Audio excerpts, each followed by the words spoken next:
So imagine this. You wake up, it's Friday morning, you've got your coffee, you unlock your phone to, check your portfolio. The daily ritual. Exactly. And you see that one of the world's oldest, most trusted assets, something that's been money for thousands of years, has just, evaporated. That sounds like a horror movie for economists. Or like a glitch in the simulation. It really does. You'd think your screen was broken. But for a lot of investors, that was the literal nausea-inducing reality of Friday, January 30th, 2026. We're calling it Black Friday for the precious metals market, and honestly, that might be an understatement. It really might be. Yeah. We are not talking about a normal correction here. This isn't a dip. Nah. We saw silver plunge from these, historic highs. We're talking above $121 an ounce, all the way down to $76. That's a 33% collapse in a single trading session for a major commodity, that is. That's almost unheard of. And gold didn't escape either. It dropped about, 6 to 8%, fell from over 5,500 down toward the 5,000 mark. But the violence of that move in silver, wow, that is historic. It just wiped out fortunes in hours. It did. And when you look at the stack of research we have for today's deep dive, we're pulling from goldinvest.de, some deep analysis from Wells Fargo, actual margin instruction manuals from the Bank of China, and even, the real-time panic threads on Reddit. It becomes so clear this wasn't just one thing going wrong. So it wasn't just a bubble popping. No, it was a perfect storm. It was a convergence of three distinct, powerful forces hitting the market at the exact same moment. Okay. You had a political shockwave, you had a piece of fake news that basically tricked the high-speed algorithms, and then you just had the brutal mechanical reality of margin trading. So our mission today is to unpack this, because this isn't just about lines on a chart going down. This is a story about how modern markets actually function, or in this case, malfunction. Right. It's about how human emotion, machine stupidity, and banking rules all collided to just vaporize billions of dollars. Precisely. And if you have money in the market, you need to understand the mechanics of what just happened because, well, it exposes some serious fragility in the system. Okay, let's start with that first domino. The human element, the catalyst. It all kicked off Friday morning with a huge announcement from President Trump. Right. The announcement that he intends to nominate Kevin Warsh as the next chair of the Federal Reserve. Now, usually a Fed nomination is. Yeah. It's pretty dry news. The market moves maybe 0.5%. Yeah. So why did the name Kevin Warsh help trigger a 30% crash in silver? Well, you have to understand how the market has categorized this guy. Kevin Warsh. He's not a new face. He served on the Fed board from 2006 to 2011. Right. And in the eyes of Wall Street, he is a classic hawk. Okay, so for anyone listening who doesn't speak central banker, let's just clarify what a hawk is. We're talking about someone who hates inflation and loves high interest rates, basically. Generally, yes. A hawk prioritizes price stability, keeping inflation low over, say, stimulating the economy. Warsh has a reputation for being very critical of easy money. Okay. He was not a fan of quantitative easing. When the Fed buys bonds to inject money into the system, he thinks the Fed has a bloated balance sheet and has just overreached its mandate. So the market hears Warsh, and the immediate translation in every trader's brain is just, the party is over, the free money spigot is turning off. Exactly. And the reaction was textbook. As soon as that news dropped, the Bloomberg Dollar Spot Index rallied 0.4%. Treasury yields jumped. The 30-year yield went up 5 basis points. And this is the first crucial link for you to understand, because precious metals have this very specific relationship with the dollar. It's the teeter-totter effect. Gold and silver are priced in dollars, so if the dollar gets stronger, which it does when a hawk enters the room and rates might stay high, it takes fewer dollars to buy an ounce of silver. So the price drops. That's the fundamental knee-jerk reaction. Okay, so the dollar flexes its muscles because the strict parent is coming home to the Fed. But this is where the research gets really interesting. We've got a source here from Wells Fargo that suggests the market might have completely misread the guy. This is the fascinating nuance that got just completely lost in the panic. If you actually look at what Warsh has been saying recently, not 10 years ago, but now, he's not the same guy he was in 2011. How so? He's actually argued that interest rates should be lower. Wait, hold on. That doesn't track. If he's a hawk who hates inflation, why on earth would he want lower rates? You raise rates to fight inflation. That's the traditional view. But Warsh has a different theory. He is a massive believer in a productivity boom driven by artificial intelligence. Oh, so he's a supply side guy. Precisely. His theory is that AI is going to make the economy so efficient, We'll be producing so much more stuff with less effort, less cost, that inflation will naturally come down. Because goods will just be cheaper to make. Right. It's a very techno-optimist view. And if inflation is coming down naturally because we're also productive, well, you don't need high interest rates to fight it. You can actually lower rates to let the boom happen. So in a weird way, he's a hawk dressed in dove's clothing. Or a hawk who believes technology has completely changed the rules of the game. But, and this is key, the market did not have time for nuance on Friday. Wells Fargo points out the market panicked on the headline, "Warsh the Hawk," and ignored the fine print. They sold first and asked questions later. Exactly. Which seems to be the theme of the day. Sell first, think later. Because that brings us to the second domino, the accelerant. And this part of the story is, it's honestly terrifying if you trust your money to the news. This is where the modern algorithmic market really shows its fragility. So the market is already jittery because of the Warsh news. Prices are slipping. Okay. Then a report circulates, and it's marked as a Reuters exclusive, claiming the U.S. government was ending its support for strategic metals. Strategic metals. Yeah. That's a broad category, but it includes all the stuff that's heavily correlated with silver, high-tech manufacturing, green energy. Exactly. It implies the government is pulling the rug out from under the industrial demand for these metals. Now picture the scene. In the old days, a Houston trader reads that headline.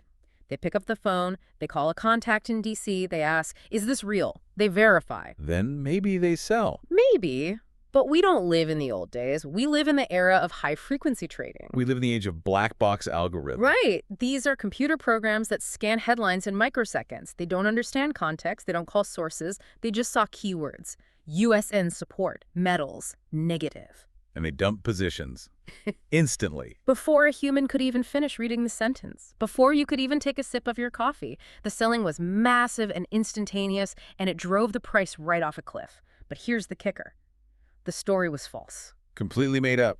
The Department of Energy later released a statement saying the report was, and I'm quoting here, false and relies on unnamed sources that are either misinformed or deliberately misleading. Wow. Reuters had to withdraw and rewrite the entire story. So billions of dollars of wealth were wiped out because a bot read a lie and panicked. It raises a serious question about market efficiency, doesn't it? We like to think the market is smart. But if the smart money is just code reacting to keywords without verifying facts, is it actually smart? It's fragility disguised as efficiency. It is. It creates this vulnerability where a single bad headline can crash an entire sector.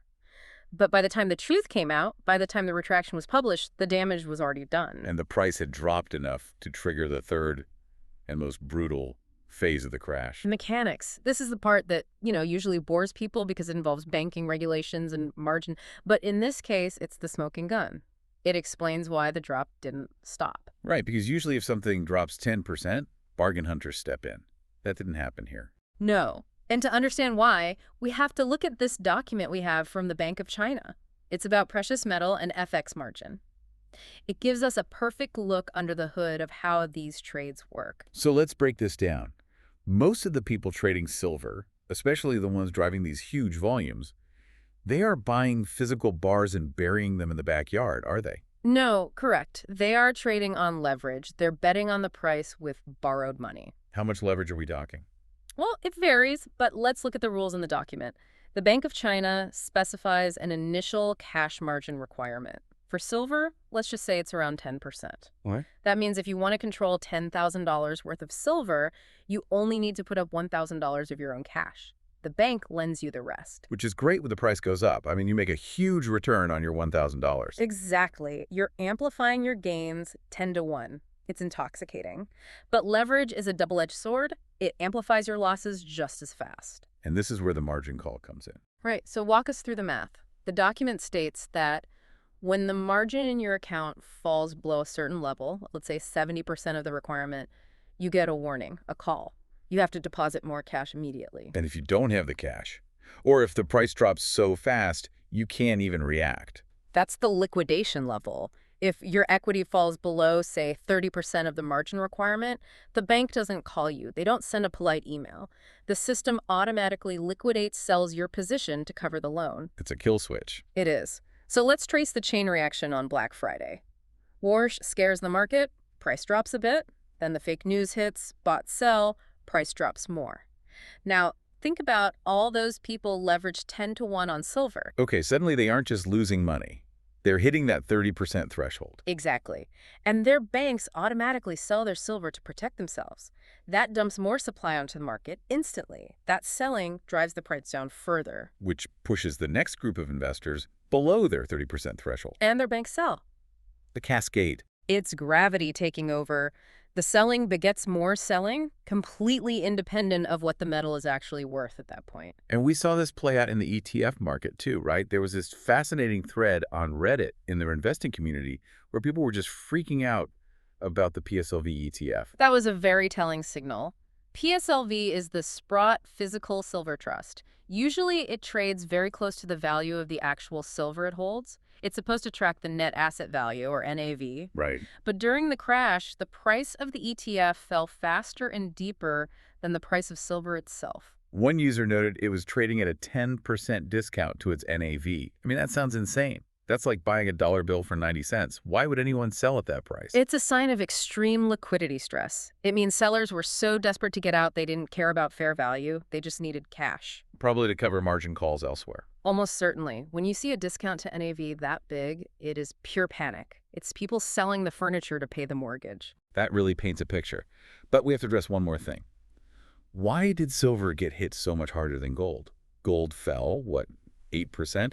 But silver fell 33%. They usually move together. They do, but they have different personalities. Silver is often called the high beta version of gold. High beta, meaning it's just more volatile. Much more. It's a smaller market. It takes less money to move the price. It's like a speedboat compared to gold's cruise ship.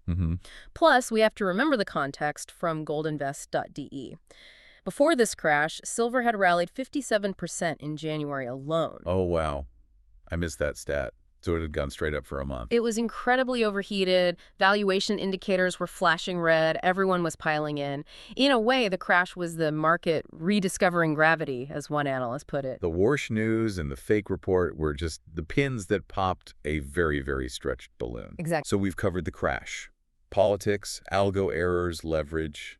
But I want to look forward. The dust has settled. Silver is sitting around $76. If Kevin Warsh does become Fed Chair, how does that change the game for investors?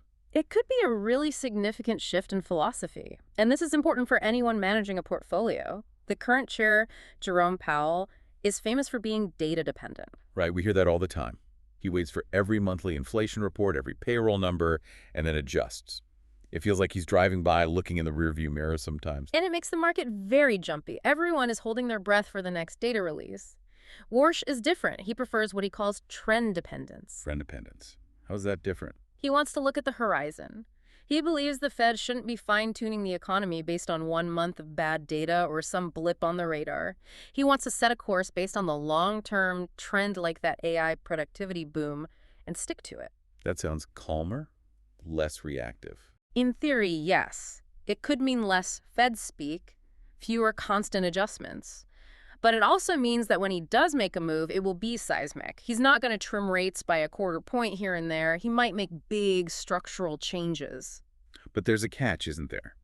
The Atlantic Council raised a really important point about his independence. This is the elephant in the room. Trump nominated Warsh because he thinks Warsh aligns with his vision, specifically on limiting Fed overreach. But Warsh has publicly stated that Fed independence is essential. It feels like a collision course. A president who wants control, and a Fed chair who believes in independence. And the Atlantic Council points out there are legal challenges pending in the Supreme Court right now about whether a president can even fire Fed governors. So we could see a constitutional showdown over who actually controls the money supply. It's possible, and markets hate that kind of uncertainty. If investors think the Fed is just an arm of the White House, confidence in the dollar could be shaken. Which, brings us full circle, back to gold and silver. Right, because despite this 33% crash, the reasons people bought silver in the first place, solar panels, EVs, AI chips, none of that has changed. Not at all. The industrial demand is real, and finance magnates noted that despite the crash, silver found strong technical support right around the 50-day exponential moving average. Which is sitting at? About $70.80. That's $70. So even after crashing, it's still way higher than it was just a few months ago. Exactly. The long-term demand story is still there. But the leverage has been flushed out of the system. The weak hands, as traders call them, the people who bought at the top with borrowed money, they were all forced to sell. So what's the big takeaway here? We watched billions vanish because of this perfect storm. What should you, the listener, actually do with this information? I think the big takeaway is about the fragility of the system we all operate in.